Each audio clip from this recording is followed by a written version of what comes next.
Prove it and make it mine.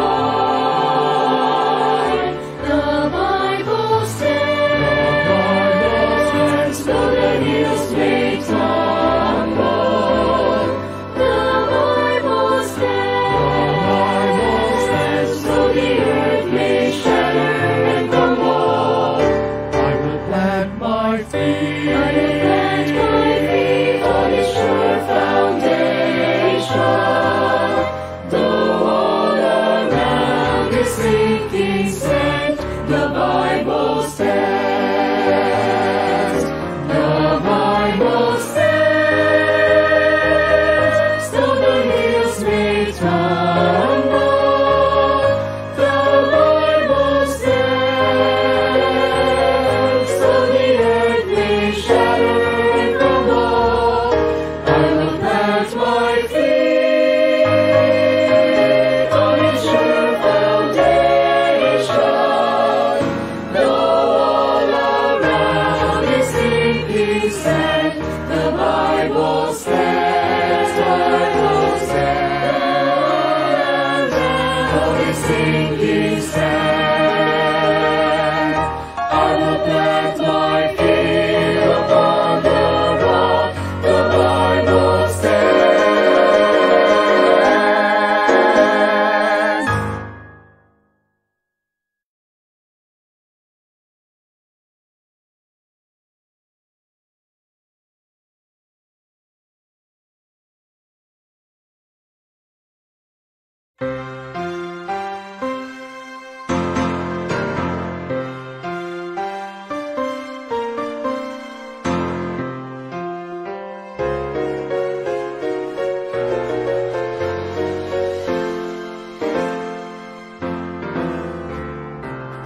The Bible stands,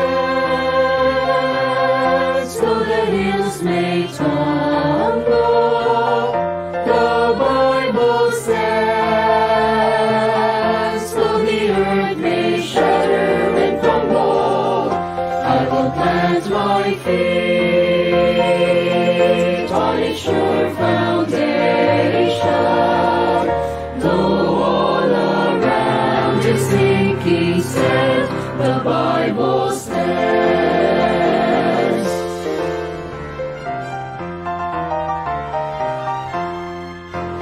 Like a mighty rock undaunted, be the raging storms of time. The Bible stands eternal, and it glows with the light sublime.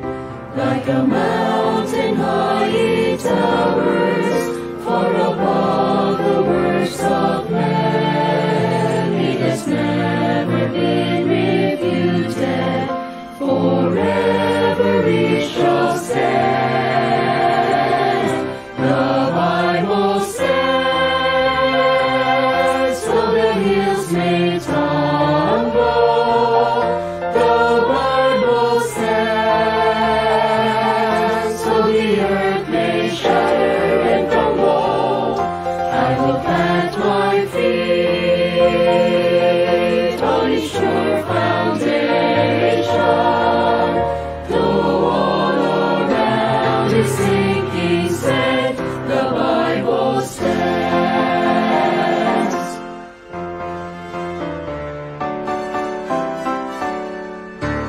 And its root will stand forever when this world has passed away. The lips of God have spoken, every word I will obey.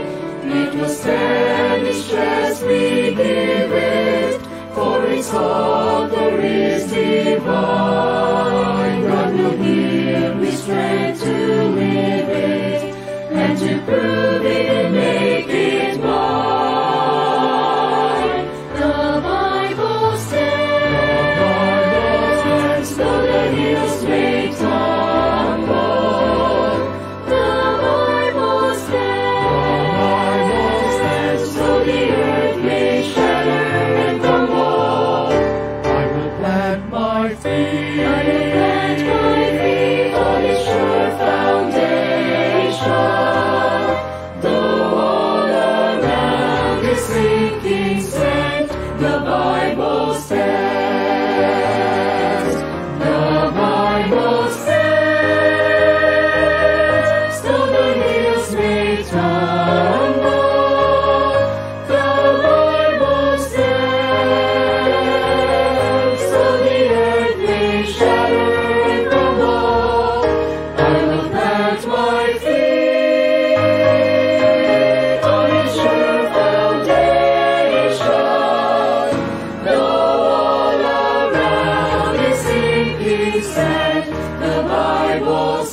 The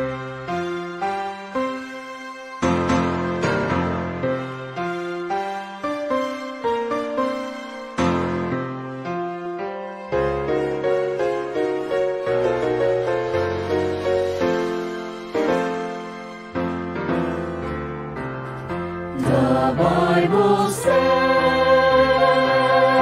though the hills may tumble, the Bible says, though the earth may shudder and crumble, I will plant my feet on its sure foundation, though all around is sinking sand, the Bible says.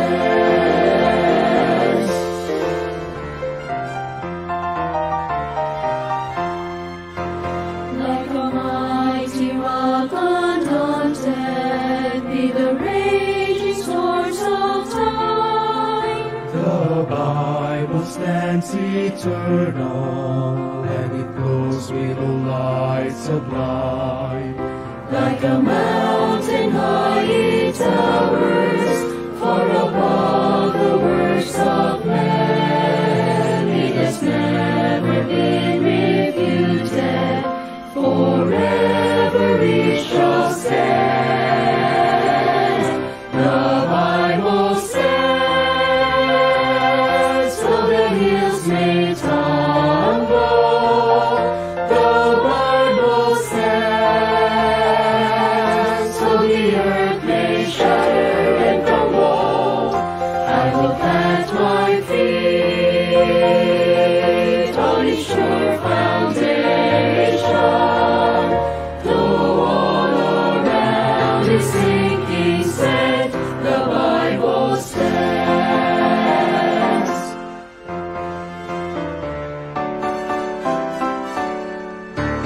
And His word will stand forever when this world has passed away.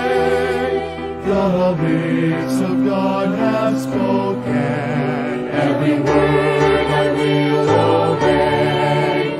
It will stand its chest we give it, for its author is divine. God will give me strength to live it, and to prove it and make it mine. The Bible says, though the hills may tumble, the Bible says, though the earth may shudder and crumble, I will plant my feet I will plant my feet on its sure foundation, though all around is sinking sand, the Bible says. The Bible says, though the hills may tumble, the Bible says, though the earth may shudder and crumble, I will plant my feet on its sure foundation, though all around is sinking sand, the Bible says, Bible says, though it's sinking sand, I will plant my feet upon the rock, the Bible stands.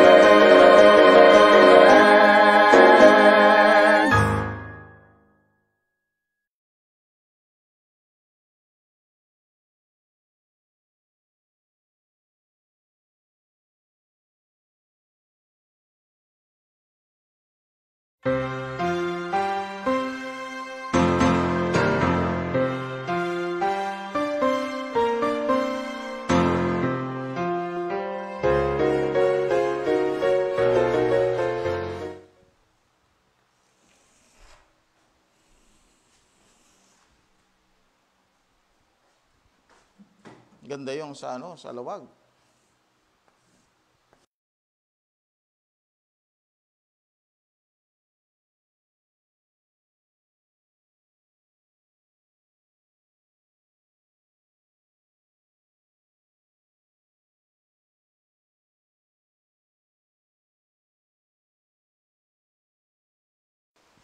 Yan po, no? Magandang gabi po sa inyong lahat, mga kapatid, no?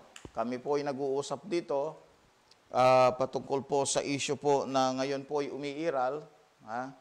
At may mga banggaan na nangyayari sa ilang mga Baptist group. Pero makikita nyo naman po yan sa mga social media. Ito po ay pinag-uusapan ang issue tungkol po sa right division, no? So, yun naman po mga kapatid ang ating topic. So, we're discussing here the right division. So, sa atin wala namang problema sapagkat maliwanag na sa Bible ay meron po talagang right division. Okay? So, magandang gabi po sa inyong lahat mga kapatid. Welcome po sa Real KGB Believers. This is your friend, your brother in Christ, Pastor Jonathan Pascual po. Dito po kami sa venue po namin, King James Bible Baptist Church, Sampaguita Street, San Vicente, Tarlac City. Sa pangalan pa lang po ng aming kalye ay Mabango na. Okay? Sampaguita. Alright, so dako po tayo sa ating pong topic, 1 Timothy chapter 3. Alright, so maraming salamat at nabuhay itong aking mga kasama at sila'y masiglang nakarating. At excited na sila ay tumuloy, no, sa aming sinimulang biyahe. Ako naman po ay nahinto din ng ilang araw sapagkat po sa ating pong ginawang pagbisita sa lugar po ng Lawag City, no, sa Evangelite Baptist Church sa pangunguna po ni Pastor Camilo Galano Jr. Okay? So siya po ay isa nating kapatid at kaibigan na kung saan po ay kapatid sa pananampalataya at kaibigan natin at kapwa minister sa local na church. Okay? Sa kanila po ay doon po sa lugar ng Lawag. Dito naman po ako dito sa Tarlac City. Okay? So, tayo po ay dadako po sa ating programa na kung saan po ating pong tinutunghayan ang mga aklat ng Biblia. No? Tayo po ay talagang hanggat maaari po ay talagang madetalye natin itong mga ito. Para sa ganun, wala tayong mamintis, no? Madaanan natin lahat. Makita po natin kung paano pong inilahad ng Biblia ang kanya pong mga aral sa pamagitan po ng mga binitawang mga salita na kung saan po ay ito po yung mga epistles ni Paul, no? So, Romans up to Philemon. So, tayo ngayon po ay nasa chapter 3 na. At we're going to pray first bago po tayo magpatuloy. Okay? So, meron po tayong kasama po ngayon at siya po ang ating partner sa gawain ng Panginoon Diyos, Pastor John Villanueva. Amen. So tayo po manalangin namang Diyos na banal, muli po Panginoon. Kami po Diyos ay nagmamakaawa. Yes, Lord. Hihingi, O Diyos, ng patawad sa lahat po ng aming mga pagkukulang, O Diyos. Lord, sa oras pong ito, kami po muli, Panginoong Diyos, ay pong dumudulog sa inyo pong banal na trono ng biyaya. Hiniling po namin ang bawat isa, O Diyos. Yes, Lord. Tulungan mo, Panginoon, bigyan, O Diyos, ng wisdom, knowledge, understanding, O Diyos, sa aming pong pag-aaralan sa oras pong ito. Nawa, Panginoon, ang pag-aaral na ito, O Diyos, ay mapalawig, Panginoong Diyos, at maituro pa, Panginoong Diyos, sa karamihan, Panginoon. Niling po namin, O Diyos, sa mga kapatid, ito po, O Diyos, ay ma-share po nila upang ang sino man, O Diyos, magkaroon ng interes sa Biblia, O Diyos, o iyo pong salita, ay siya rin pong matuto, Panginoong Diyos. Lalo na po, Panginoon, Amen. sa King James Bible at Yes, maging, Lord. Panginoong Diyos, sa right division, Panginoong Diyos. Yes, Lord. Salamat po, Diyos. Pinupuri ka namin. In Jesus' name we pray. Amen. Amen, amen. Okay po, so sa simula po natin, nais ko lamang pong ipaliwanag muli po, no? Ang pagkakaiba ng mga instructions na binanggit po sa Romans to Philemon, no? Versus other books.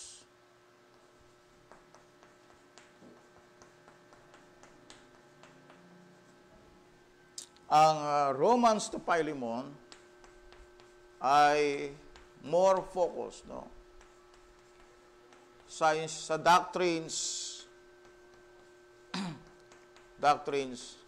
and instructions.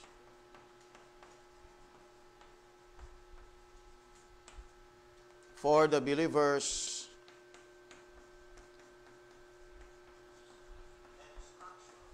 in the church age.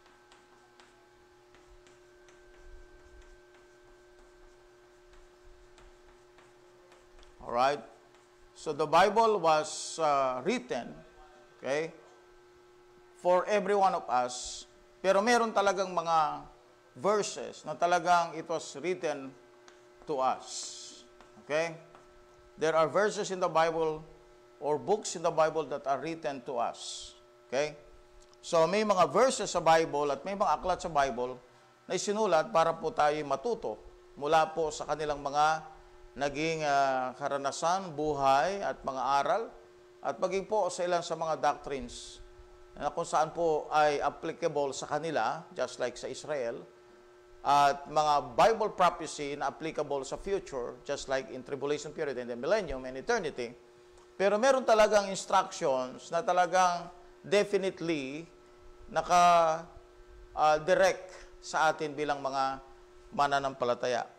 So if you want to learn that, learn those doctrines and instructions, you can see them sa aklat po ng Romans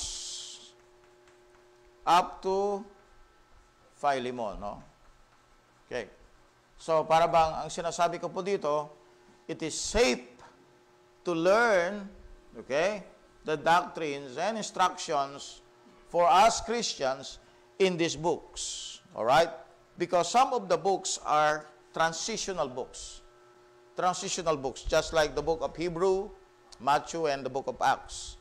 So, pero pagka pumunta po kayo dito, sa Romans to Philemon, you will see definitely na talagang ang tinutumbok, tinuturo, at mga taong kausap po dito ay yung mga taong nabuhay, okay, at nabubuhay sa time ng church age. Ano po yung church age? Ito yung panahon na kung saan po ng mga apostol, tinawag sila ng Diyos for the gospel kingdom, ano?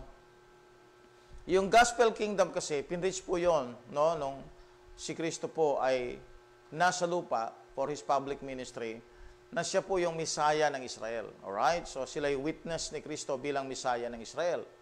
So, yung 12 apostles na yon, after Jesus Christ died on the cross, okay, sila rin ang ginamit ng Diyos, the same people na ginamit ng Diyos para po i-usher po nila at simulan, no, yung panibagong programa ng Diyos.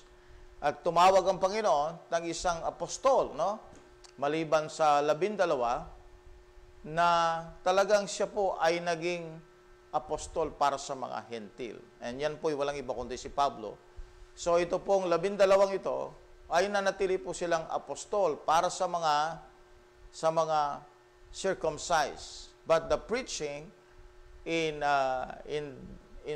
that time nag-move from the gospel of the kingdom into the gospel of the grace of God. Yun ay makita natin sa book of Acts chapter 15. So, nung umpisa, may contention pa, may kaguluhan. Pero eventually, they realized na ang Diyos is now going to open the door for the Gentiles. Kaya ang gospel po ay pinreach ngayon sa mga hentil. At ang gospel na dala-dala po nila ay yung biyaya ng Diyos na ang isang makasalanan ay maliligtas sa pamagitan ng kamatayan, pagkalibing at pagkabuhay na maguli ng Panginoong Hesukristo na ginawa niya para sa makasalanan. Okay? So, ngayon po, ating pong pinangangaral ngayon yung gospel of the grace of God. Okay? At yung pong mga converts po ay tinatawag ng Bible sa Acts 11:26, nag-start po yon yung word na Christian, ano? So, lahat po ng mga saved, tinatawag pong Christian. At ginagamit po yung word na saint. Okay? So, maliwanag na sa Romans to Philemon, ay dito natin lubusang maintindihan yung ano talaga yung plano ng Panginoon Diyos.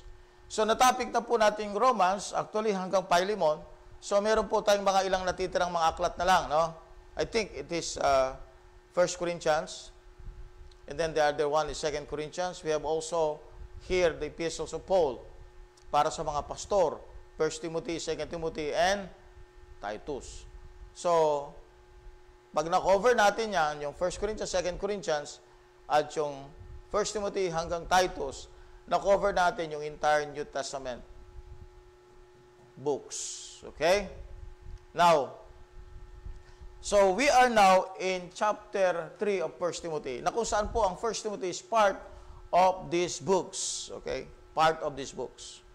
So ngayon po nasa chapter 3 na tayo. Ngayon, ano po yung pinaka-topic naman sa chapter 3? Kung makita natin sa 1 Timothy chapter 1, ang pinaka-topic po kasi dito, yung mga nagtuturo ng mga mali na nasa loob ng ministry. No? Sila po ay kabahagi sa ministry. Kaya lang po, they are becoming agent of shipwreck. Ibig sabihin, papalayo sa pananampalataya. At nabanggit po doon si Hymenaeus at si Alexander. Pagdating po sa chapter 2, we have discussed that salvation is for all believers. Ay, for all people. No? Hindi po nag-elect ang Diyos, chosen people before the foundation of the world, na sila lamang po ang maliligtas. Hindi po ganon. Actually, inoper ang salvation para sa lahat. Okay? Kaya nga po, binanggit po doon, ang tagapamagitan sa tao at sa Diyos ay walang iba kundi si Jesus Christ. And then, may karagdagan pong topic po dito tungkol po sa babae, no? Kung siya ba ay dapat mamuno sa gawain o kaya ay maging mas mataas pa ang leadership sa lalaki. So, yan po ay tinanggihan ng Biblia ng babae po walang karapatan na mamuno sa isang iglesia. Okay? So, makita natin din kung saan ang babae po ay naging halimbawa dito, katulad ni Eva, na siya po ay unang nadaya sapagkat weaker vessel po ang babae. Okay? At yung word na save sa verse 15 ng chapter 2 ay hindi po tumutukoy sa kaligtasan ng kaluluwa, kundi po kaligtasan para sa kanyang panganganak, no? At maging po sa pandaraya, okay, ng dyablo. Ngayon po, we are going to talk about a different topic in chapter 3. It is about the requirements for an ideal pastor. Okay, ako po yung pastor at ang mga kasama ko po dito ay mga kapwa ko pastor. Ngayon po, pag sinabi nating ideal, yun po yung standard, ano? Standard. Pag sinabi nating standard, yun po yung sukatan. Okay? For example, meron tayong ruler dito. Ruler dito. Okay? So, siyempre, ano? 12 yan, 12 inches. Alright? So, 1 foot. Ngayon, itong 1 foot na ito, hindi lamang po siya merong haba. Meron din siyang tuwid. No? Tuwid. May tuwid din siya. Hindi lang po siya may measurement, meron din po siyang tuwid, katuwiran. So, ito ay ginagawang standard. For example, this is a 1 foot ruler. 1 foot ruler ito. Ito yung standard para manukat tayo ng isang pie. 1 foot. Okay? So, meron namang mga ruler na 1 meter. Okay? Nakakita na ba kayo ng gano'n? 1 meter na ruler. Okay? So, yan po ay mga example ng mga standard. Ideal. Pag sinabi nating ideal, alright, yun po yung dapat abutin. Yun ang dapat maging achievement. Okay? So, yung ideal na pastor, okay? So, bagaman mga kapatid, hindi po nakakarating ang lahat dito. Pero ito yung requirement ng Diyos for an ideal pastor. Ang ibig sabihin ito yung achievement dapat natin. Kung di man natin naabot ito, kapatid, okay? So, ibig sabihin, aamin natin sarili natin, bitin tayo. Kulang tayo. Pero hindi ibig sabihin, disqualify ka, no? Para ikaw ay maging pastor. Ang ibig sabihin lang dito, dapat ito yung iyong goal, dapat ito yung i-reach mong maturity. Bilang pastor, ha? Okay? Now, kasi may nagtanong sa akin, Pastor, paano kung hindi nangyari ito sa isang pastor lahat? Is that a reason for disqualification? Hindi po. That's the reason why ginamit natin yung word na ideal. Okay? Ideal. Ito yung sukatan. Okay? Sukatan. Tama po ba? Sukatan. Okay. Now, basahin po natin from verse 1 up to verse 7. Verse 1 up to verse 7. Okay? So, good evening po sa mga kabubukas lamang po, ano? talagang yung mga ating mga kapatid tinutulungan tayo para po mahila natin ang ilan para manood. Okay? Amen. Salamat po sa inyong effort. Okay? At kayo po ay nag-strive para po ma-invite po natin ang karamihan para manood. Okay? Now, what are the requirements for an ideal pastor? Pakibasa lang po from verse 1 up to verse number 7. Okay, so 1 Timothy chapter 3 verse 1 to 7, the Bible said, "This is a true saying, if a man desire the office of a bishop, he desireth a good work. A bishop then must be blameless, the husband of one wife, vigilant, sober, of good behavior, given to hospitality, up to teach, not given to wine, no striker, not greedy of filthy lucre, but patient, not a brawler, not covetous. One that ruleth well his own house, having his children in the subjection All right? with all gravity." Verse 5, "For if a man know not how to rule his own house, how shall he take care of the church of God? Not a novice, lest being lifted up with pride, he fall into the condemnation of the devil." Verse 7, "Moreover, he must have a good report of them which are without, lest he fall into reproach and the snare of the devil." Okay. So, importante po talaga yung mga yan, ang mga bagay na binanggit. Para sa ganon, itong magiging pastor, ay magiging talagang useful na manggagawa ng Panginoon. Okay? Okay lang tayo, Brad? Alright. Okay. So, simulan na po natin. This is a true saying, if a man, tandaan natin not a woman, if a man, hindi po sinabing, if a superman, hindi rin sinabing, if a Wonder Woman. No? Walang sinabing gano'n, no? If a man. Isang lalaki, ordinaryong lalaki. A man. Desire. Okay? Saan magagaling yung desire? Magagaling sa tao.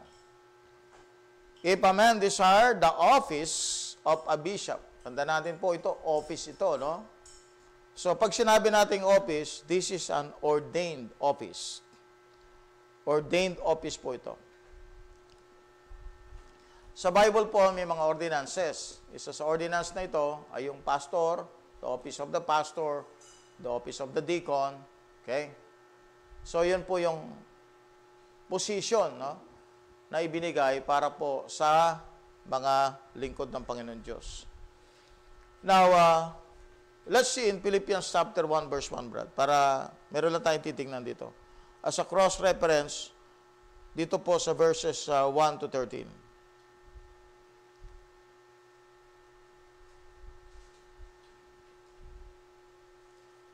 Philippians 1:1.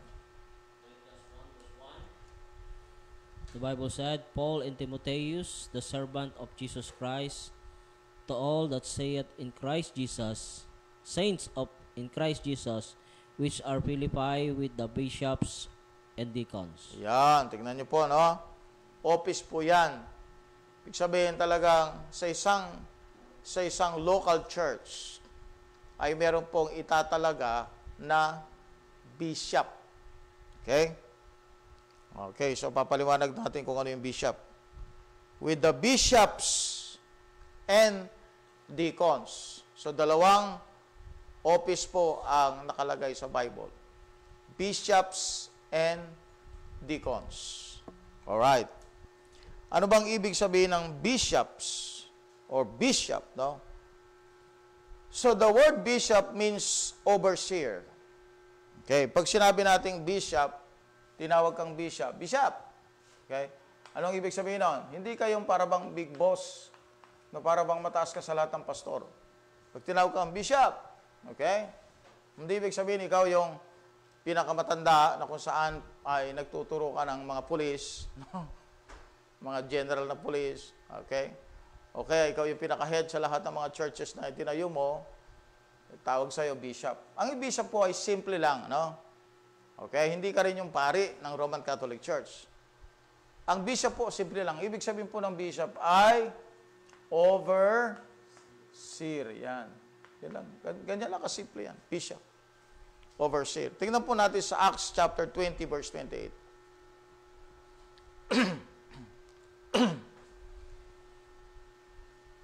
Okay, so pabasa po natin ito para sa ganun po ay nakakasave din ako ng lakas at saka at the same time ng boses. No? Acts chapter 20, verse 28, the Bible said, "Take heed therefore unto..." Okay, sige. Kung walang Meron po. walang battery, sige. Okay. Take heed, Acts chapter 20, verse 28, the Bible said, "Take heed therefore unto yourselves into all the flock, over the which the Holy Ghost hath made you overseers, to feed the church of God, which he hath purchased with his own blood." Yan. So ano siya? Overseer. No? Now, ginamit din po yung word na elder sa mga overseers. Check po natin itong mga verses na ito. 1 Timothy 5:17, Acts 14:23, Acts 20:17, at Titus 1:5. Okay? So, babasa lang po ako. Okay? Pagkayari po nito, basahin nyo yung Acts 14:23. Basahin ko lang yung 1 Timothy 5:17.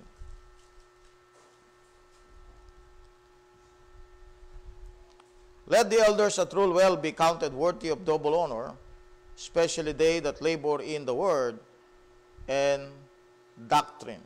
Okay? So, worthy of double honor.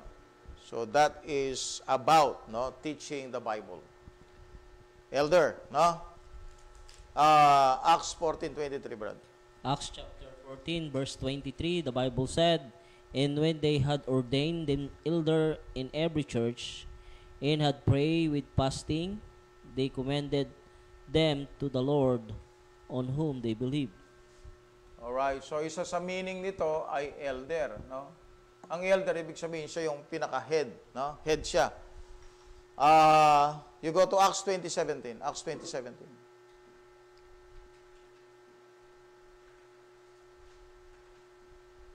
Acts chapter 20, verse 17, the Bible said, "And from Miletus he sent to Ephesus, and called the elder of the church." Yan, elder of the church. Okay? So sila yung namumuno, no? Elder, di ba? At siyempre, pag sinabi natin yung elder, meron yung, ano yan, yung, kumbaga sa nasa edad din, no? Nag-mature. Elder, Titus 1:5. Titus 1:5.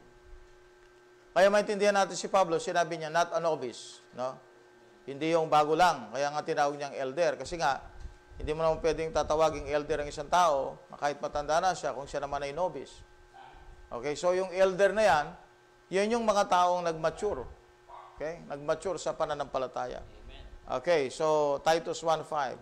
Titus chapter 1, verse 5, "For this cause live I thee in Crete, that thou shouldest set in order the things that are wanting, and ordain elders in every city, Oh. as I had appointed thee."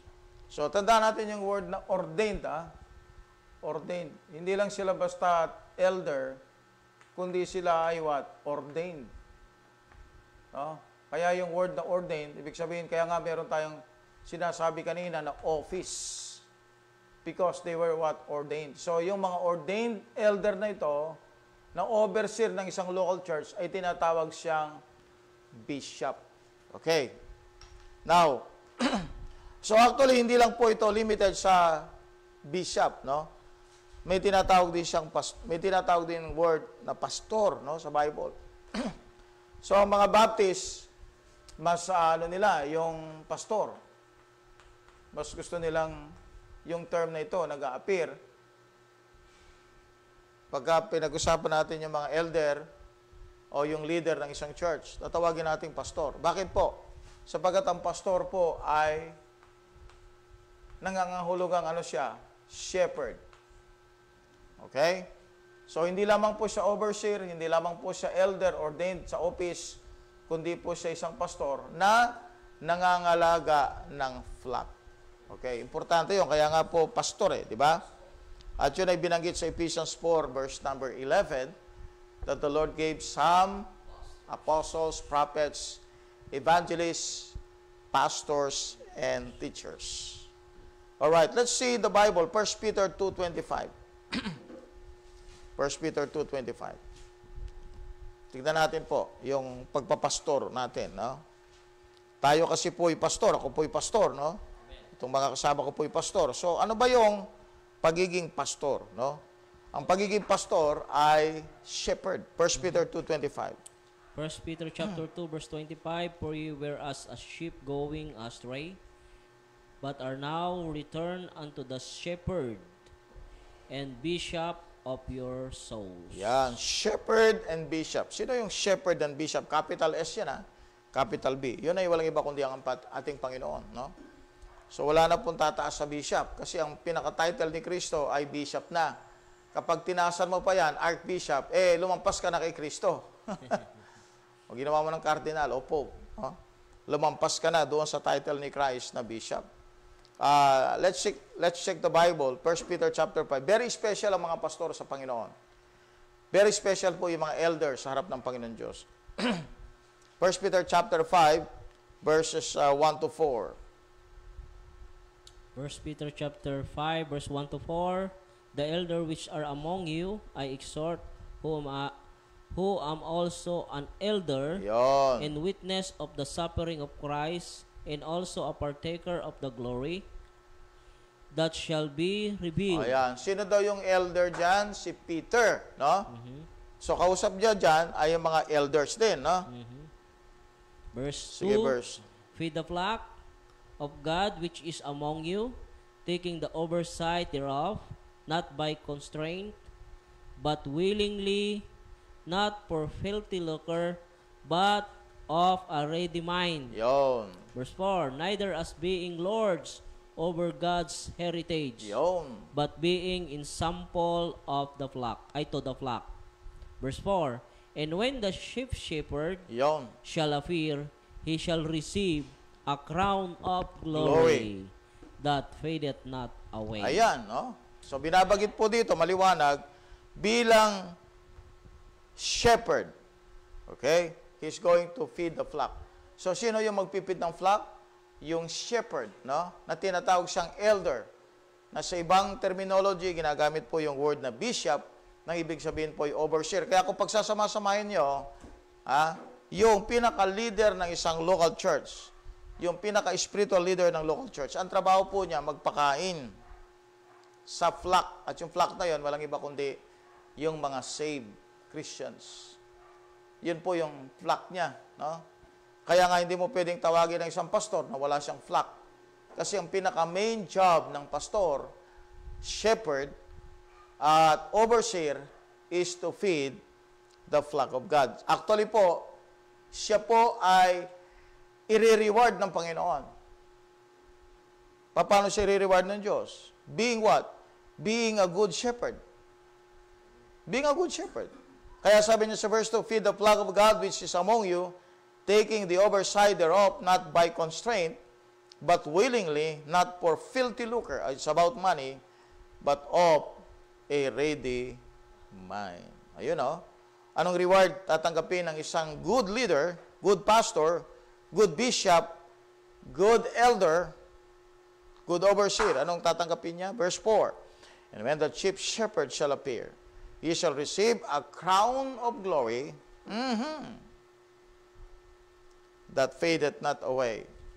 So, yan po yung inheritance, Meron tayong reward sa Diyos. Now, that's the importance of being a pastor or being a bishop. So, talaga ang bishop ay hindi lang po siya title. Tandaan natin, hindi siya yung parabang kapag tinawag kang bishop, angat ka sa lahat. No? Actually, pag sinabi mong bishop ka, you are a servant. Kasi bakit? Kung inyo makita, ano bang dahilan kung bakit tumawag ang Diyos ng deacon?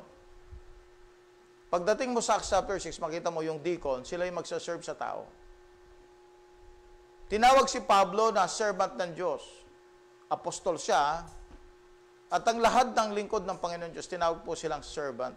So, if you are a bishop, actually, you are a servant.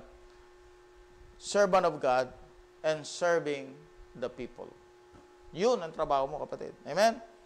Hindi yung nakasakay ka sa kotse, pagkatapos pinara ka ng polis, wala kang dalang lisensya, wala kang dalang rehistro, tapos ang pinakalisensya mo at pinakarehistro mo, bishop ako. Okay? So, hindi po yun, mga kapatid.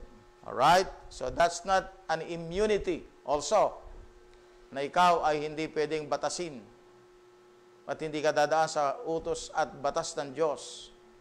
Kasi nga yung iba, parang kapag ginamit yung bishop, wala nang pagkakamaling mangyayari sa kanila. Parang immune na sila sa maraming bagay. Alam niyo po, mga kapatid, maraming abusado din na pastor. Hindi lamang po pulis ang abusado. Marami pong pastor na abusado. Okay? At sana po hindi mangyari sa atin yan. Kung ikaw ay pastor at ako ay pastor, hindi dapat mangyari sa atin ang pagiging abusadong pastor o bishop. Okay? Now, let's see in verse 2. Verse number 2. Pakibasa lang po muli, no? 1 Timothy chapter 3, verse 2.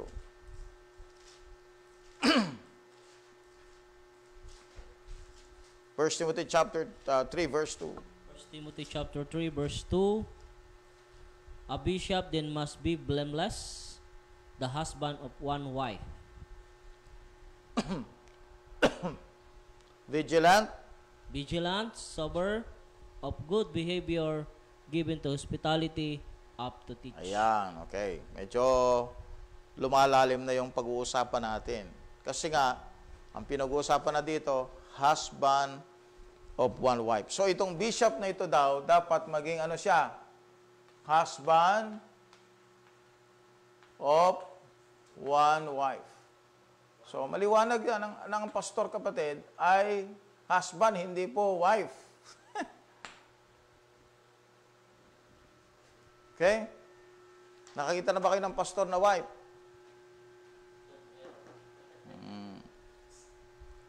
Dapat husband of one wife. Kasi kapag pinilit natin yan, nagiging matigas ang ulo natin. Okay? Kahit acting, walang acting na ganun. A bishop then must be blameless, the husband of one wife. Ayan na, no? Ngayon, doon, clear na sa atin na ang pagpapastor, kapatid, ay trabaho ng isang lalaki. Pangalawa, trabaho ito ng may asawa na dapat ang asawa ay isa lang. Ang ibig sabihin nito, mga kapatid, ang ideal na pastor, no? Yung pastor na talagang may aayos niya ang kanyang gawain at tinalaga ng Diyos sa kanya, ay dapat po isa lang ang asawa. Hindi po isa lang ang naging asawa. Mali po kasing interpretasyon yun eh. Isang asawa. Ibig sabihin, hindi siya polygamous. Hindi siya dalawang asawa niya habang siya nagpapastor. Dapat isa lang po ang kanyang asawa. Hindi po naging dalawa, naging tatlo, naging apat, pinagsabay-sabayan, at the same time, pastor siya. Hindi po ganon. Okay? Tanda natin sa Bible, kapag pinag-usapan natin ang pag-aasawa, okay, ay maliwanag na sa Biblia, marriage is about flesh joining flesh. Alright? Kaya nga po may divorce. May law of divorce. Because marriage is flesh joining flesh. Kaya nga may fornication, kasi nga, when you are joined to one flesh and then you join to another flesh, that is fornication. That is adultery. No? So marriage is actually flesh joining flesh. Okay? Now, it is also not married once. Okay? Ito yung meaning nito. The husband of one wife. It means that, okay? It means that not married once. Ang meaning dito, not married once. Kasi marami pong mga gumagamit kasi nito no? Husband of one wife, sinasabi nila dapat isa lang daw ang naging asawa. Walang sinabing gano'n sa Bible. Sinabi niyan, asawa ng isang babae. Tama po ba?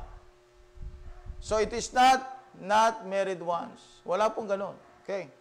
Kasi po kung yan po ang ating magiging ruling, si Bob Jones Sr., si DeWitt Talmage, si William Carey, si Adoniram Hudson are not married once. Nagkaroon sila ng mga asawa, after namatay yung kanilang asawa, nag-asawa sila ulit, no? So, Paul is saying that a pastor must not be guilty of polygamy.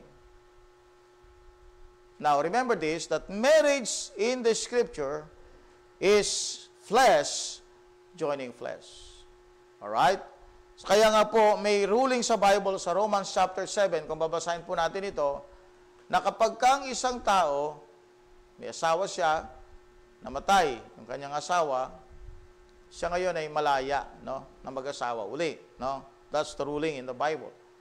Pagkatapos po, yung at the course of their marriage life, pumasok po yung tinatawag nilang adultery, no? Yan po ay for the bill of divorcement, nahihiwalay po ang mag-asawa dahil po sa adultery. So, makita ninyo na meron talagang marriage and remarriage. May marriage and remarriage. Okay. Now, this disqualifies the priest. Because sa Roman Catholic Church, they teach in the teaching called celibacy. No? Celibacy, ibig sabihin po, ang mga bishop ay hindi pwedeng mag-asawa o ang priest ay hindi pwedeng mag-asawa. Sa Bible, ang requirement para ikaw ay mag-rule sa church, okay? Isa sa requirement ay ikaw ay husband of one wife. Okay. Bakit po kaya? No? Mamaya po makita natin. The husband of one wife, vigilant, sober, of good behavior, given to hospitality, up to teach. So, yung word na up to teach, mga kapatid, ibig sabihin po, merong kakayanan na magturo. Okay? Kaya nga hindi po siya dapat novice. Not given to wine. No, diyan na naman, disqualified na naman ang Roman Catholic Church. Kasi nga, every Mass, umiinom sila. Given to wine na sila. Kaya nga, kung sila ay makakasampung misa, yung pang-siyam, lasing na po sila. Yung pang-sampo, hindi na nila yung kanilang ginagawa. Not given to wine, nor striker, not greedy, of filthy lucre. Ito po yung, it involves money, but patient, not a brawler, not covetous. No? Yung word na covetous, yung bang hinahangad niya yung bagay na hindi sa kanya. So, hindi po dapat tayo ma-involve. Bilang pastor, hindi po tayo given to wine, hindi po tayo striker, hindi tayo greedy o filthy lucre, at hindi po tayo dapat madaling magsawa, madaling bumitaw. Not a brawler. So, siguro yung brawler na yan, walang iba, kundi yung, kasi nga, mahirap kasi ang mamuno, no? May mga matitigas ang ulo, no? At siyempre, nauubos na rin yung pasensya, dumarating din yung point na talagang flesh to flesh ng laban, no? Not a brawler. Ibig sabihin, pagtsatsagaan mo, titiisin mo yung mga bagay na yan, na hindi ka makikipag-away sa laman. Brawler.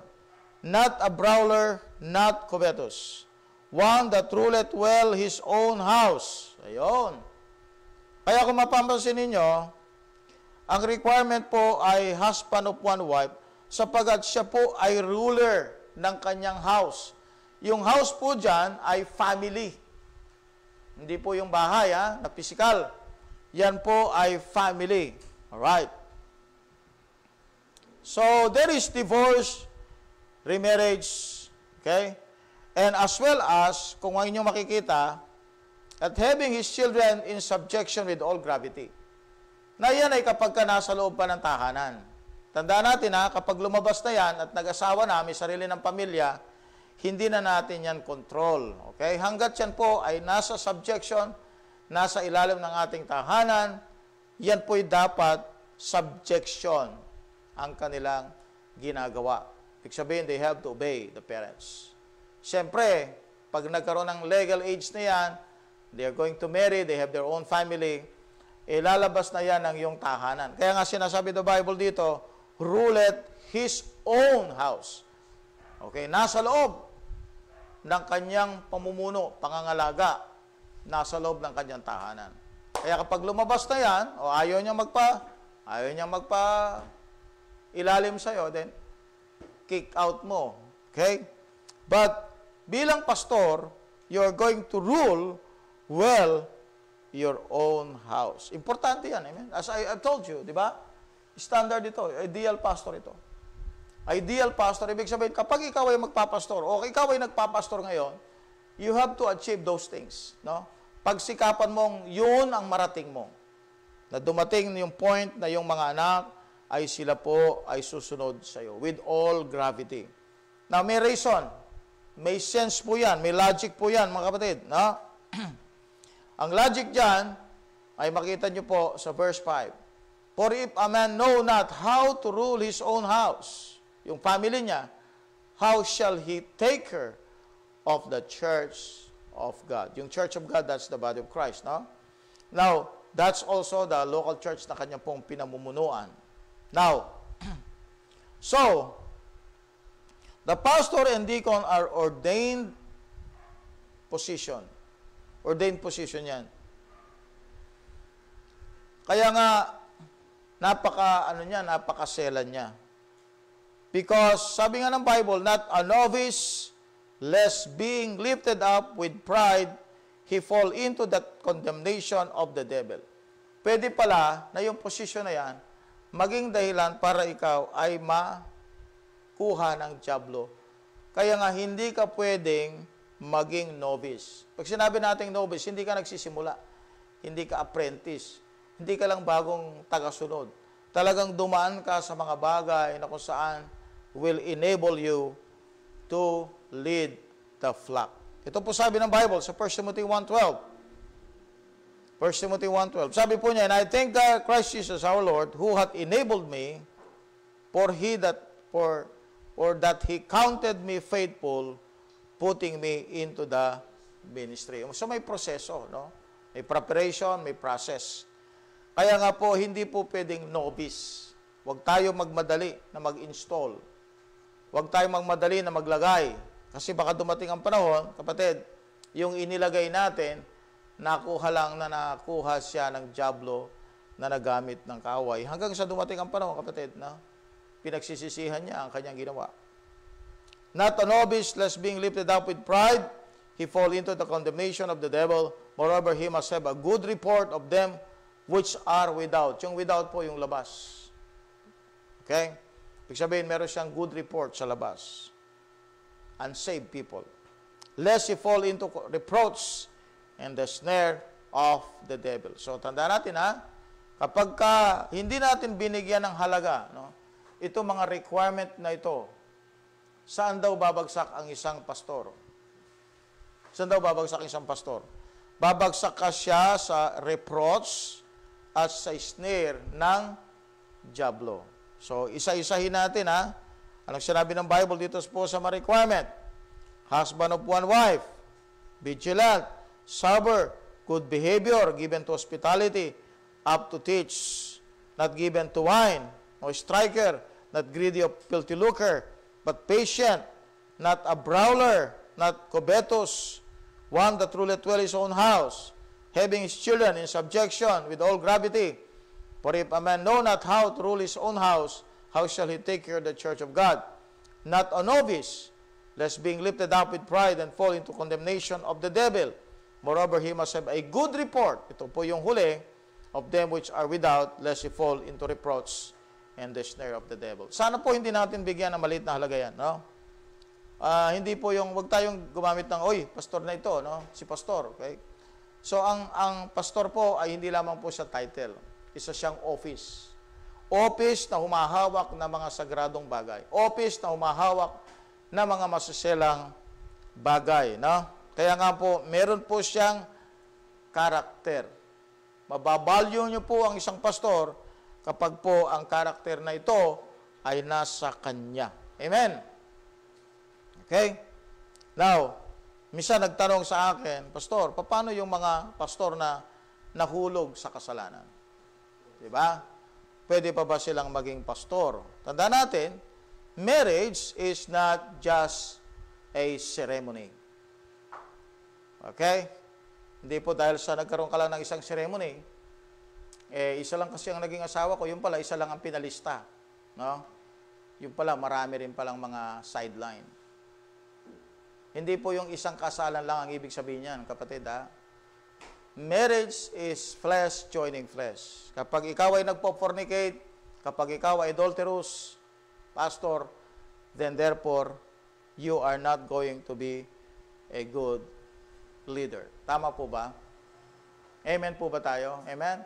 Kasi nga maraming pastor na nahulog na ng ilang beses, pastor pa rin hanggang ngayon. Alam niyo po kung sino may kasalanan doon? Yung mga taong nagpapailalim sa pastor.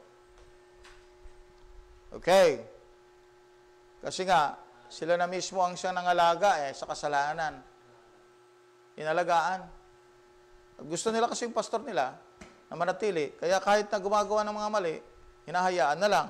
Hindi pwede po yun, mga kapatid. Dapat po, meron tayo talagang qualification. Kaya nga, may qualification para may disqualification. Bakit ang pare dinisqualify natin? Kasi nga, sabi ng Bible, dapat husband of one wife, not given to wine. Diba? Tapos, sinabi natin, married dapat siya. Okay? Married dapat. Okay, so, yun pala, Brad. Hindi ka pala pwedeng magpastor kung wala kang asawa. Kasi isa sa qualification ng pag-aasawa.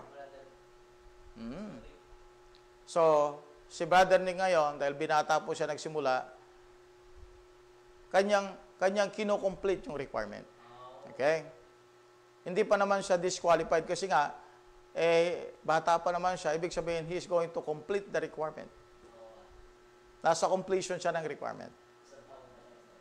Amen. Tapos yung up to teach, for example, hindi mo naman, meron bang mga pastor na kagad alam nila lahat? Hindi naman, ano? So you are completing the requirement. So you are, kaya nga ang utos ng Diyos sa 2 Timothy 2:15, study to show thyself. Kaya nga po yung mga pastor na nanood sa akin ngayon, hindi po ito, mga kapatid, kalabisan na kayo po ay wala nang ginawa kundi mag-aral ng Biblia. Hindi po kalabisan yan. Actually po, yun ay completing the requirement to be up to teach. Nakuha po ninyo? Okay, so let's go to verse 8, Brad, up to verse number 13. Pakibasa lang ulit. I think, hindi pa natin nabasa, no? Ito naman yung office of deacon. So, ito yung requirements for an ideal deacon. Ideal naman ito, ideal deacon. Okay. Let's see, verse 8. So, dalawang office po ang binabagay dito, pastor and deacon.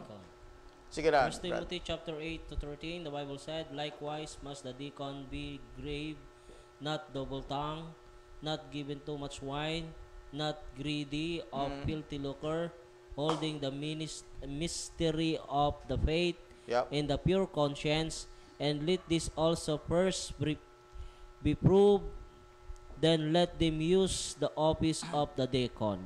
Yan, office of the deacon. Of a deacon.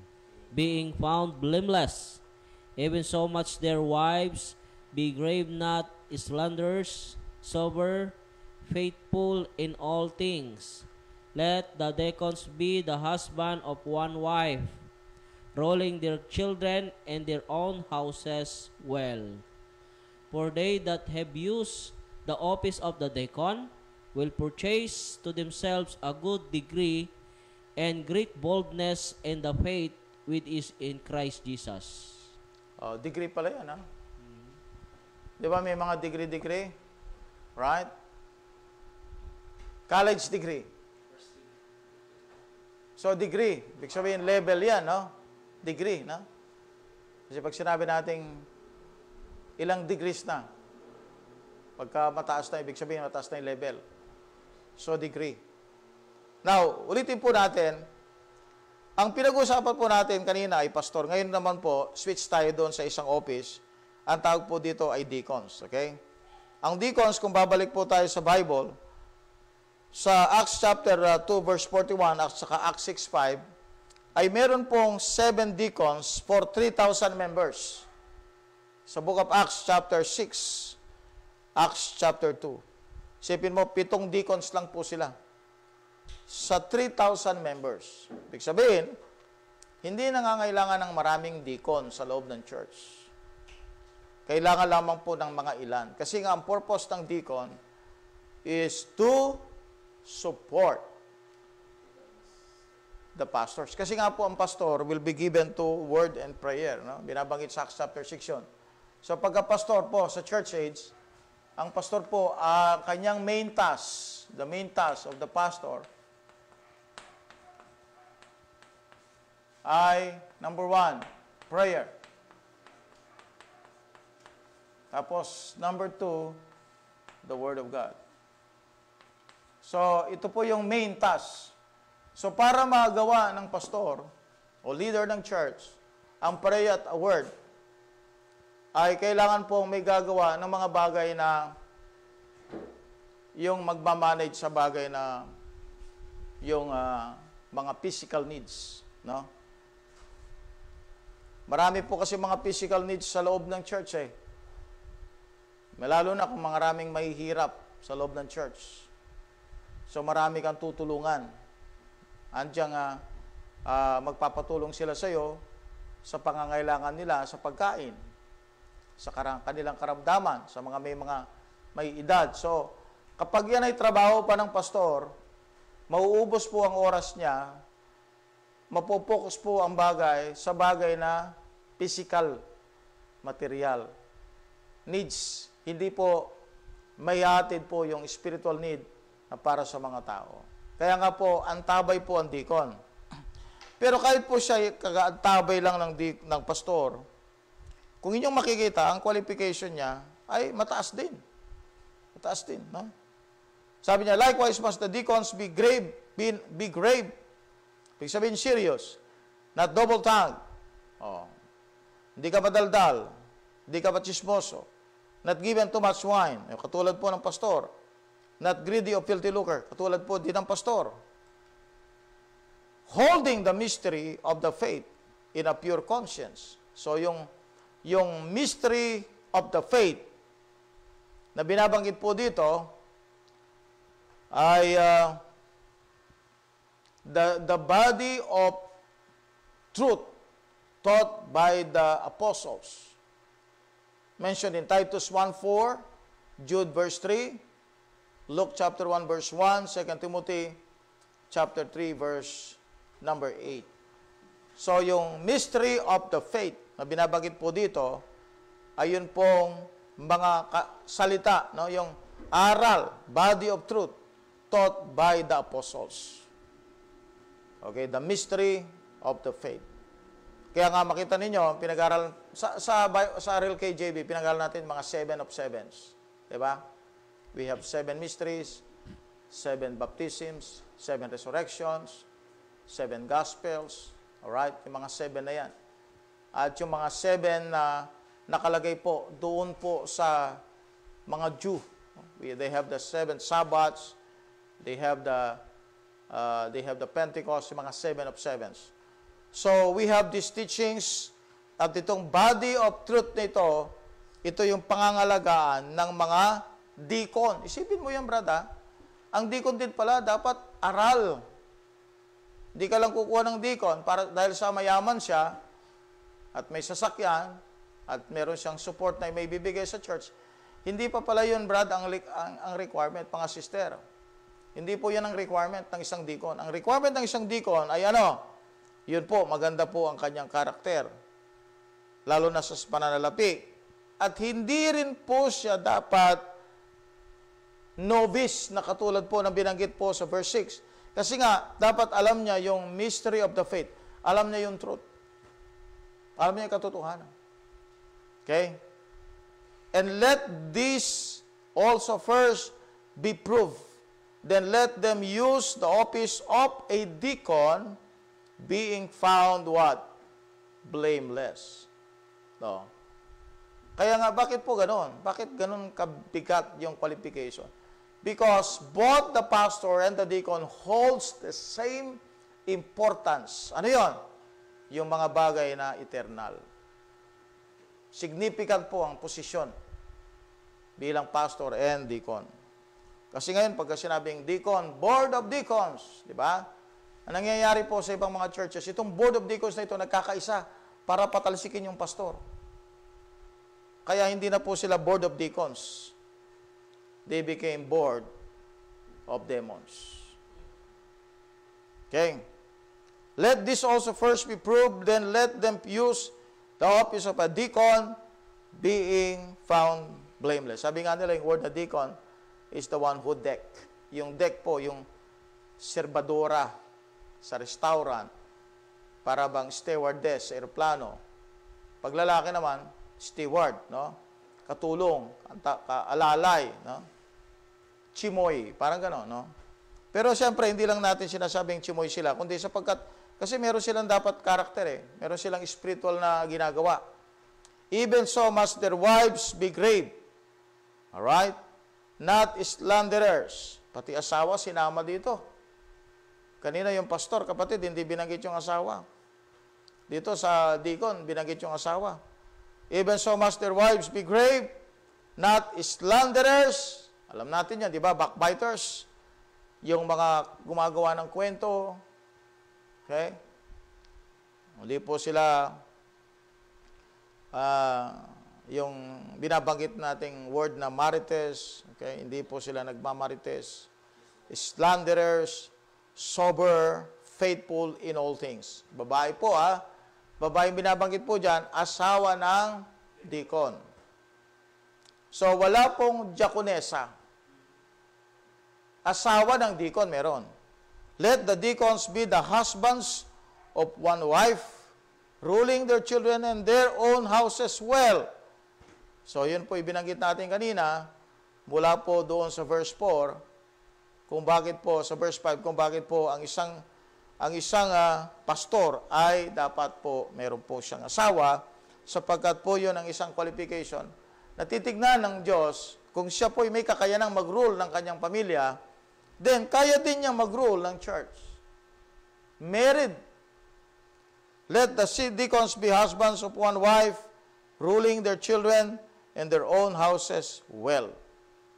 Well, hindi lang basta they just rule. They rule their houses well. Yung houses po dito, yun po yung families. Alright, verse 13. Verse 13. For they that have used the office of a deacon, remember that the office of pastor and deacon are ordained position. Okay? They are ordained position.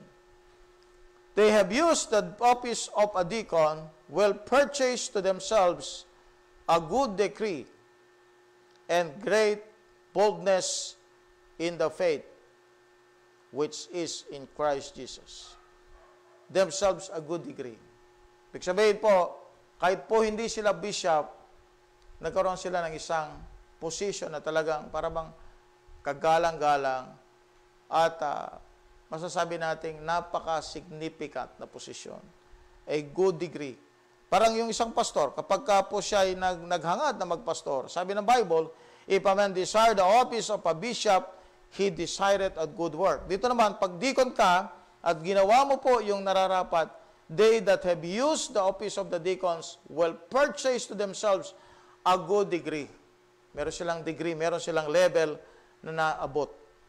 And great boldness in the faith which is in Christ Jesus. Okay? So, hopefully that is clear to you. No? Ulitin po natin, may qualification ng pastor. Okay? So, ilang office po itong pinag-usapan natin? Alright? Ang office na pinag-usapan natin ay pastor at saka deacons. At ang deacons po ay merong ideal requirement. Ideal. May requirement for an ideal deacons. Okay. Now, punta tayo po sa verse 14 to 16. Ito na po, no? Sige, Brad, pakibasa.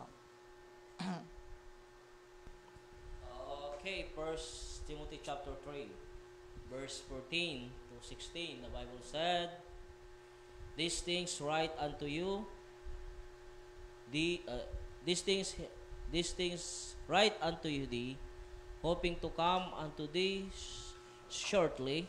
But if I tarry long, that thou mayest know how thou oughtest to believe thyself in the house of God, which is the church of the living God, Yan. the pillar and ground of the truth. And without controversy, great is the mystery of godliness. God was manifest in the flesh, justified in the spirit, sin of angels, preached unto the Gentiles, believed on in the world, received up into glory. Alright, 1 Timothy chapter 3, verse 15. Yung pong sinabi po doon, sabi po niya, But if I tarry long, that thou mayest know how that thou oughtest to behave thyself in the house of God. Of course, this is not a building, kagaya sinasabi ng Roman Catholic Church, na punta tayo sa tahanan ng Diyos.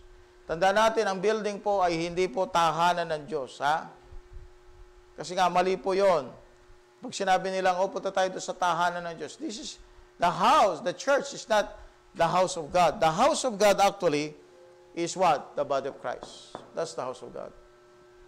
Tapos, meron ka pang maririnig, sabi nila, na kapag ka nasa church of God ka, di ba? Doon ka banal. Doon ka mag-ayos-ayos ka. Pagpasok mo, nasa tahanan kayo ng Diyos.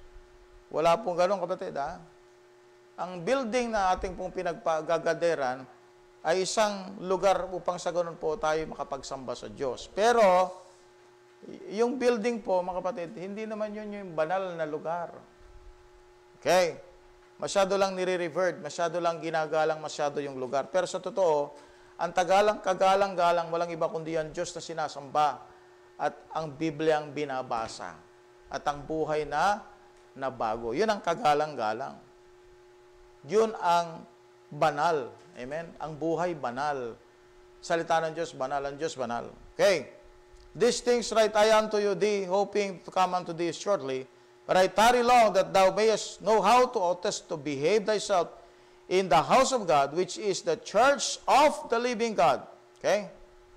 The church of the living God, the pillar and ground of truth. So, tinawag din itong, tinawag itong church of the living God. Ano ba ang tunay na iglesia? Ano ba yung tunay na church? Ito, the church of the living God. Yan ang tunay na church. Isipin mong church of the living God yan eh. At ano yung church of the living God? That is the body of Christ. So kaya nga importante po na yung mga teachings at instructions sa church age na nakasulat sa Romans sa Philemon, maintindihan ng tao. Para yung mga words at terminology, hindi po niya mailagay sa maling interpretation. Dapat po talagang pinag-aaralan po ang mga terminology na yan. Okay, verse 16. And without controversy, great is the mystery of godliness. God, ayan na, no? Lahat ng mga modern Bibles dito na po sumemplang. Dito na po talaga sila nagkamali. Bakit po? Because they remove the word God. Yan. Ang God po, sa Greek word po, nandyan yan eh, di ba? Ang Greek letter daw na ginamit yan ay yung theta at saka yung sigma, no? Sigma or epsilon. Check natin. Theta and sigma. The abbreviation for God in the unusual manuscripts. Yan po yung ginamit, no? Sa Greek. Yan ang. Yan ang makita mo sa Greek. May God sa Greek. Pero pagdating sa translation, inalis po nila yung nasa Greek. Nilagay po nila He. So, niremove po nila ito. Tinanggal nila ito. Kaya nga yung mystery of godliness,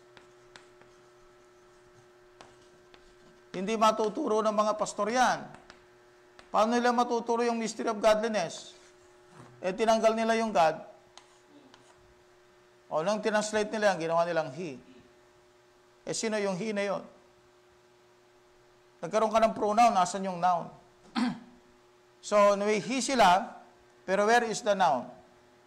Where is the noun? They have the pronoun, but there is no noun. You can only have pronoun if there is a noun. Where is the noun? Wala. Eh, sino yung he na yan? Okay? So, sa King James Bible, maliwanag po mga kapatid, sa KJV natin, meron pong God. So, maliwanag na may Diyos na nagkatawang tao na namatay para sa kasalanan ng tao. Kaya nga po, importante po ang King James Bible. Hindi po ito parang preference lang natin. Kung talagang pong gusto natin matagpuan ang katotohanan, then therefore, you have to use the right Bible. And what is the right Bible? The King James Bible. And without controversy, great is the mystery of godliness. God was manifest in the flesh, justified in the spirit, seen of angels, preached unto the Gentiles, believe on in the world, receive up into glory. Ito pa nakakatakot sa mga modern Bibles ngayon, yung KJV Tagalog. Sapagkat ang ginawa po niya, yung word na justified. Okay? So, isusulat ko dito. Ang word na justified means declared. Di ba? Declared. Justified, declared. Ginawa po nila sa Tagalog, pinawalang sala. Sa KJV Tagalog to ha, pinawalang sala. Kaya nga hindi ko po pinopromote yung KJV Tagalog na yan. Kasi lilitaw na si Kristo ay dating makasalanan at pinawalang sala lang. Yung word na justified dito po means he was declared. Okay? In the spirit. Seen of angels. Nakita ng mga anghel. Preached unto the Gentiles. Pinangaral sa mga hentil. Believe on in the world. Pinaniwalaan po at tinanggap sa kalwalhatian. So, yun po ang ating Panginoong Hesukristo. Kaya lang po dahil sa mga modern Bibles ngayon na kumakalat sa mga market, ang nangyayari po ay talagang they are teaching wrong Jesus or another Jesus. Siyempre kapag another Jesus ang piniwalaan mo, you have another spirit plus you have another gospel. Okay, so tapos na po ang ating chapter 3. Okay, so tayo po ay mag-shout out na. Shout out.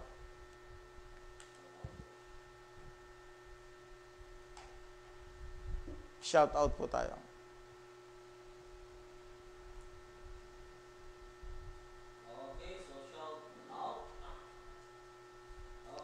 Shout out po sa lahat ng sumubaybay sa oras pong ito.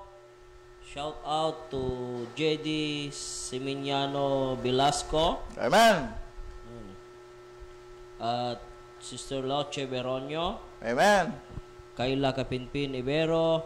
Rose Angela Espadilla. Yun. Wise Gabeno Abito. Sister Jam Jam. Sister Lobelia Patungan. Mitoy Mitay, Yes. Jocelyn Asam, Mer Amitis, Aldwin L.A., Elmer Heronilia. Sino yan? Alvin L.A. Or Aldwin La. Alvin La. Aldwin La.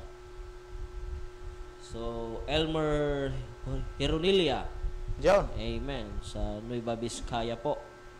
At maging po si Eugene Gredo Biolango Turner.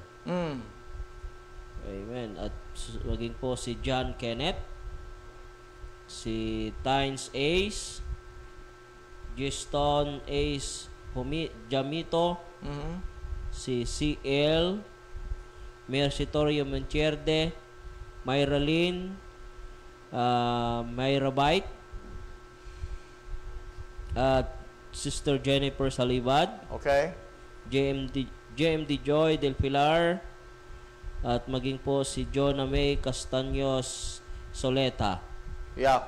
At ganun din po, shout out to Brother Francis Vicente. Amen.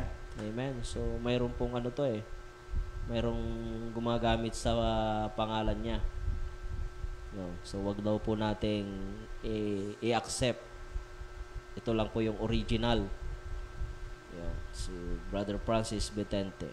So, maging po si Sister Amy Strelia. Amen, Sister Amy. Amen. Si AC Rain Padrid Hortaleza. Shout out po. At Pastor Alan Stella. Yeah. And Brother Daniel Riguloy.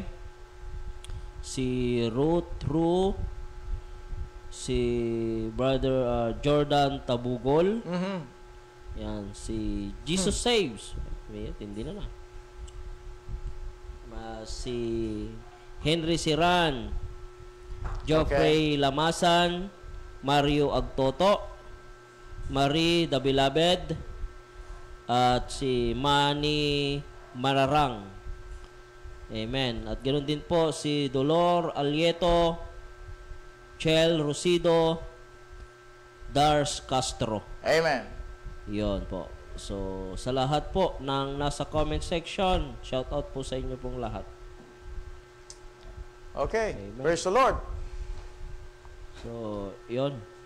So, magandang gabi po sa inyo lahat. Salamat po sa inyong pagsubaybay at pakikipag-aral sa amin.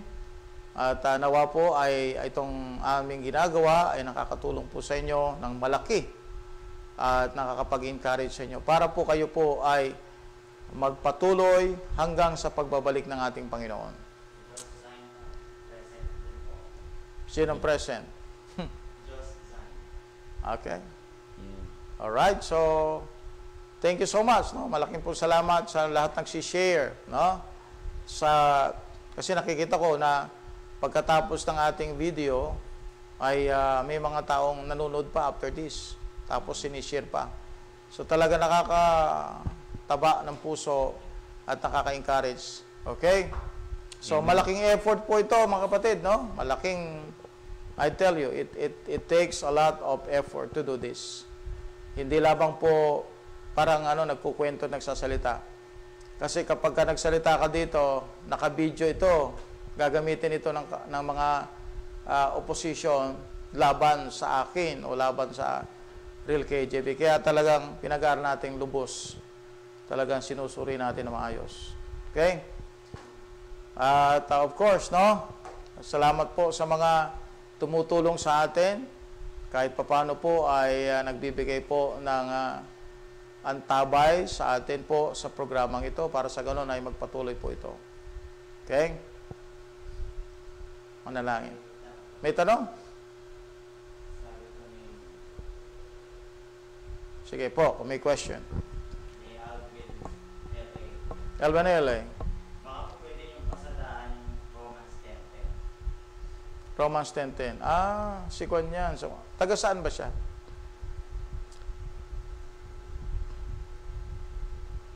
Lalayo tayo masyado. Si Alvin. Kasi sa Lawag kasi ako galing no? At pinag-uusapan nga yung Romans na yan, Book of Romans chapter 10. Pero yung pong topic na yan actually, kung kayo po'y matyaga talaga na maghanap sa ating mga videos, medyo kasi haba ang ating discussion, plus lalayo na tayo masyado dito po sa ating pag-uusap. Hindi ko naman po tinatanggihan at hindi ko iniiwasan, pero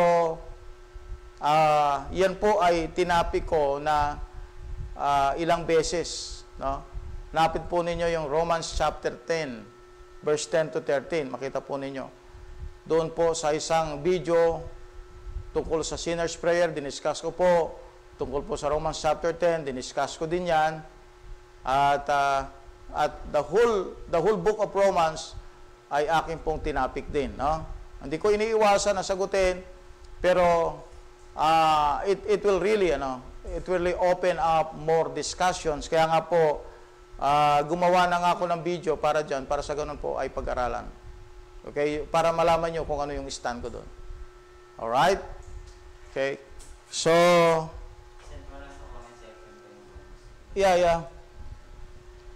Tulungan natin po yung mga tao na yan. No? I did videos at gusto ko nga magkaroon pa ng maraming video patungkol dyan sa Romans chapter 10. Ang Romans chapter 10 kasi it is a Gentile salvation. Binanggit po yung Israel, yung kanilang pagkakamali, At binanggit po yun para sa ganon, ipakita sa atin ano yung tamang kaligtasan sa ating panahon. Kaya nga Romans, Romans. Kanino ba ang aklat na yon? Sa Gentile. So that's a Gentile salvation. Alright? Kaya nga kung anong nandoon ay hindi para sa Israel. Para sa Hentil na maliligtas. Romans nga yun, Romans. Pagka yan ay dinala mo sa Israel, mali ka, no? Ang discussion, Israel, so that he will explain what kind of salvation meron ang church age. Okay?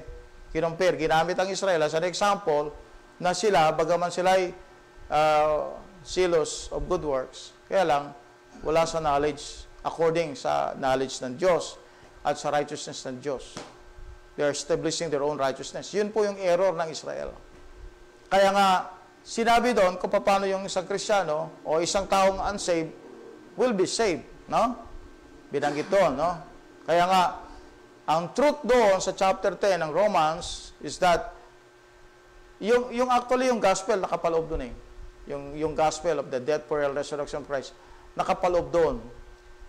Kaya nga binanggit doon si Kristo, yung kanyang resurrection, di ba? Binanggit yung resurrection. Kasi nakapaloob yung gospel doon sa Romans chapter 10. Okay, so yun po, no, ibibigay na lang yung link sa inyo.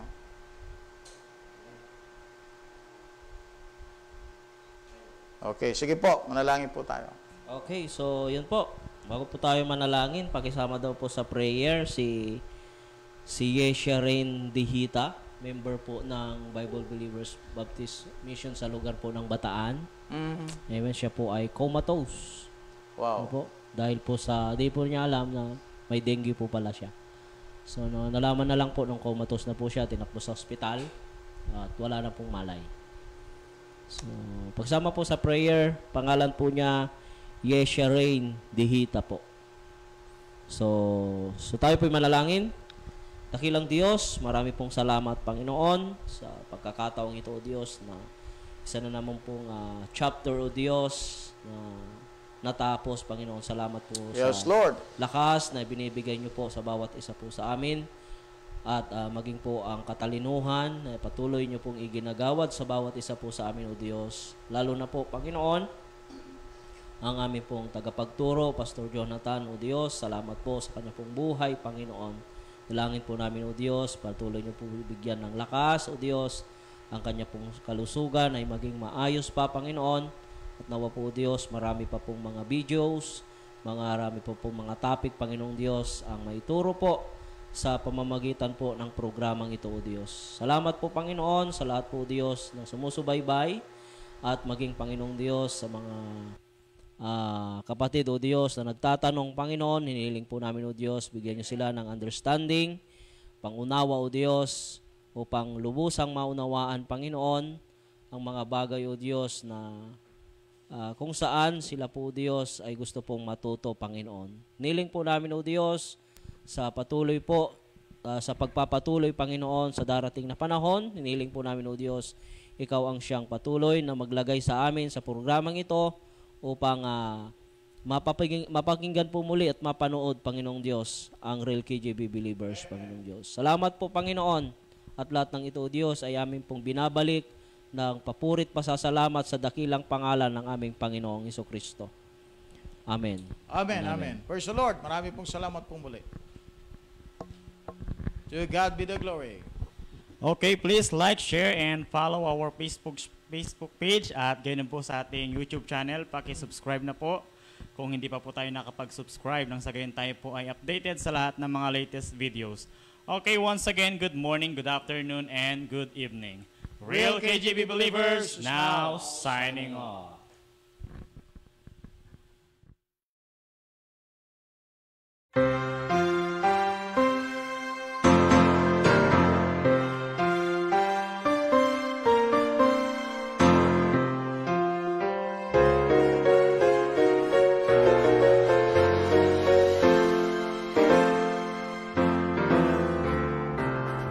The Bible says, "Go the hills, make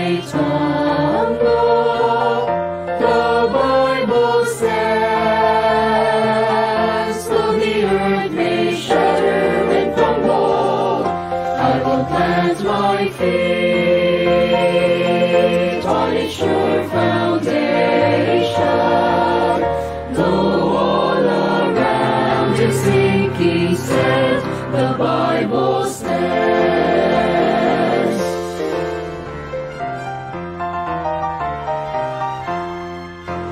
Like a mighty rock undaunted, be the raging storms of time. The Bible stands eternal, and it glows with the light sublime. Like a mountain high it towers, far above the works of man. It has never been refuted, forever it shall stand. The Bible stands, though the hills may tumble. The Bible stands, though the earth may shatter and crumble. I will plant my feet on its sure foundation. Though all around is sinking sand, the Bible stands.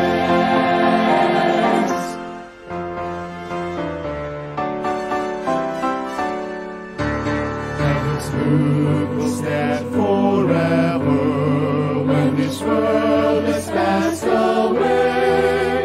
The lips of God have spoken, every word I will obey. It will stand its chance we give it, for its author is divine.